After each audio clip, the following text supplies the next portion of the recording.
write that here when I call her. Hi everyone, I'm Kelly. I was Donna's granddaughter, but we called her Mama, so that's how I'm going to refer to her. When I found out that Mama had a stroke and I was going to go visit her in the hospital, I didn't really know what to expect. I hear stories of people having strokes and they can't talk, they can't move, they can't communicate, but that's not how Mama was. I walked into the hospital for the first time and she opened her eyes and literally waved to me. And I was like, oh, okay.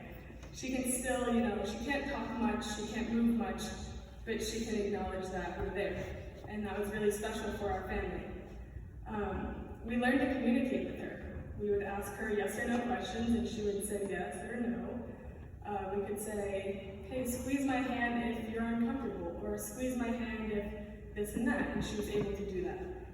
So it was a blessing because the decision for Mama to go up to hospice was her decision. And that brought our family a lot of peace because that was a hard decision to make, but she made it for us. And that was, I think, really special for everyone to know.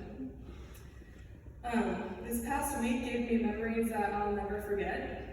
Mama and I would always go on coffee dates. So I would call Mama and I'd say, hey Mama, you want a cup? That was kind of what we said. And Mama was not going to turn down a cup of joe. So in hospice, I'm a big coffee drinker, and I brought a latte from Starbucks. I was like, Mama, if you could drink coffee, I would have brought you a caramel latte, so I have one for myself. And I put the cup next to her hand so she could just feel the warmth of one last cup of coffee. And she grabbed onto that cup so quick, and it was heavy with coffee. I'm like, Mama, whoa, I can hold on to the cup, you don't have to hold it. And she would not let go of that cup of coffee. And I played some coffee house music, and for a brief second when I was looking at her hand, just her hand holding that cup of Starbucks, I actually felt like we were on one last coffee date. So she wouldn't let go of that cup of coffee, and I will not let go of that memory.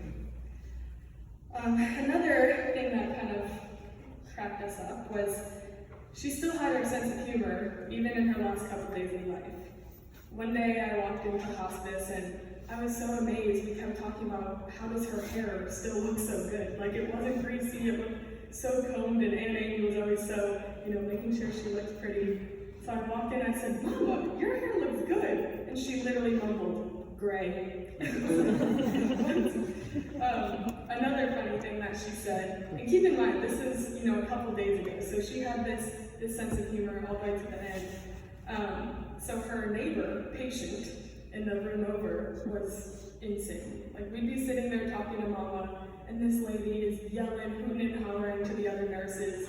I'm like, oh my God, your neighbor's nuts. And so we said to Mama, we're like, Mama, this lady over here is trying to escape the hospital room. And Mama, clear as day, said, crazy Susan. Like some of the things she would just choose to say cracked us up.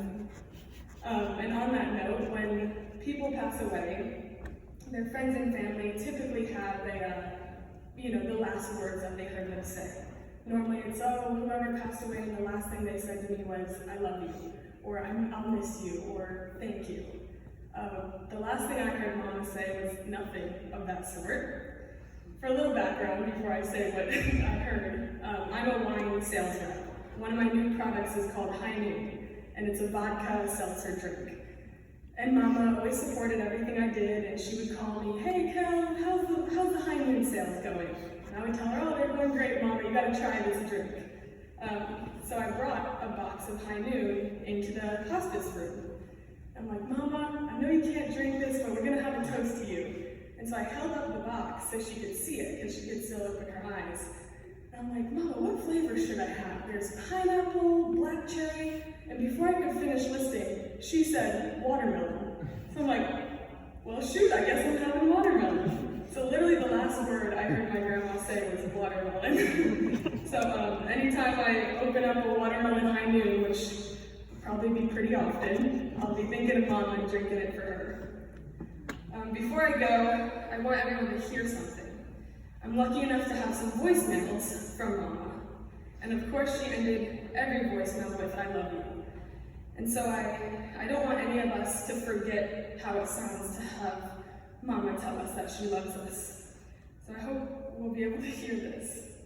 But here are the voicemails. I love you. I love you. I love you. Love you. We love you too, Mama. Thank you everyone for being here, and thank you, Mama, for being the best grandma